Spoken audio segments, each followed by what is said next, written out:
ये आकाशवाणी है। अब आप रवि कपूर से समाचार सुनिए।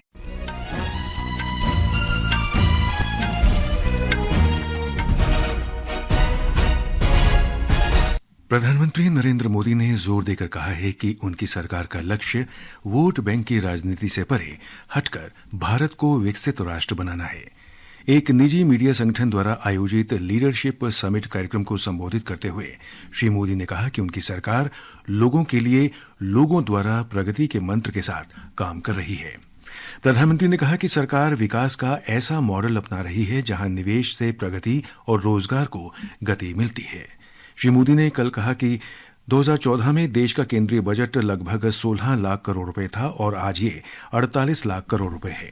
श्री मोदी ने कहा कि देश में अब 1.25 लाख से अधिक पंजीकृत स्टार्टअप हैं और युवा देश को गौरवान्वित करने के लिए उत्सुक हैं। प्रधानमंत्री ने यह भी कहा कि आज भारत में कम से कम 10 करोड़ लखपति दीदियां हैं। महाराष्ट्र और झारखंड विधानसभा चुनावों में राजनीतिक दिग्गजों का प्रचार जोर पकड़ रहा है। झारखंड में राष्ट्रीय जनतांत्रिक गठबंधन और इंडिया गठबंधन के नेता विधानसभा चुनाव के दूसरे चरण के लिए जोर शोर से प्रचार में जुटे हैं। वरिष्ठ भाजपा नेता और केंद्रीय मंत्री अमित शाह ने हेमंत सोरेन सरकार पर आरोप लगाया कि वो वोट बैंक के लिए आदिवासियों के साथ अन्याय कर रही है। श्री शाह ने दुमका में एक जनसभा में कहा कि संयुक्त प्रगतिशील गठबंधन की सरकार ने आदिवासियों के कल्याण के लिए धन आवंटित नहीं किया है। वरिष्ठ भाजपा नेता हिमंता बिस्वा शर्मा ने जामताड़ा में एक जनसभा में कहा कि हेमंत सोरेन झूठे वादे कर रहे हैं। श्री शर्मा ने कहा कि हेमंत सोरेन सरकार को सत्ता से हटाने के लिए ये सही समय है।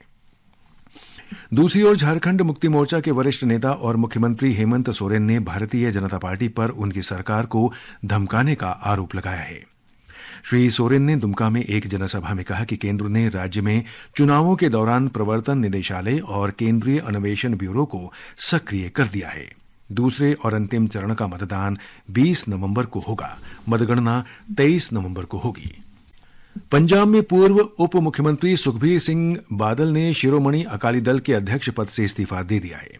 उन्होंने अपना इस्तीफा आज तीसरे पहर पार्टी की कार्य समिति को सौंपा।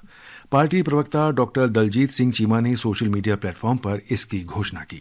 उन्होंने कहा कि श्री बादल ने पार्टी के नए अध्यक्ष के चुनाव के लिए अपना इस्तीफा सौंपा है। छत्तीसगढ़ में आज सुरक्षा बलों के साथ मुठभेड़ में 5 माओवादी मारे गए। माओवादियों की सूचना मिलने के बाद सीमा सुरक्षा बल, विशेष कार्य बल और जिला रिजर्व गार्ड की संयुक्त टीम नारायणपुर जिले में तलाशी अभियान पर थी। सुरक्षा बलों ने माओवादियों के शव बरामद कर लिए हैं। घटनास्थल से बड़ी संख्या में हथियार और गोला बारूद बरामद किया गया है। गोलाबारी में 2 सुरक्षाकर्मी भी घायल हो गए। तलाशी अभियान जारी है। आज देश भर में राष्ट्रीय प्रेस दिवस मनाया जा रहा है। समाज में स्वतंत्र और उत्तरदायी प्रेस की महत्वपूर्ण भूमिका के सम्मान में हर वर्ष 16 नवंबर को प्रेस दिवस मनाया जाता है।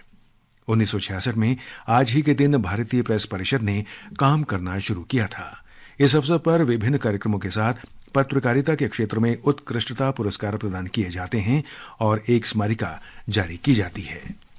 राष्ट्रीय राजधानी क्षेत्र दिल्ली में वायु गुणवत्ता खराब होकर गंभीर श्रेणी में पहुंच गई है। आज दोपहर 1 बजे वायु गुणवत्ता सूचकांक 407 दर्ज किया गया।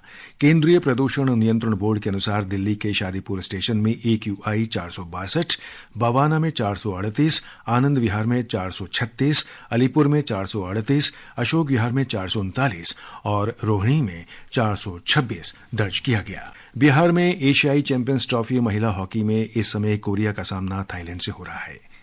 ताजा समाचार मिलने तक कोरिया ने चौथे क्वार्टर में 2-0 की बढ़त बना ली है।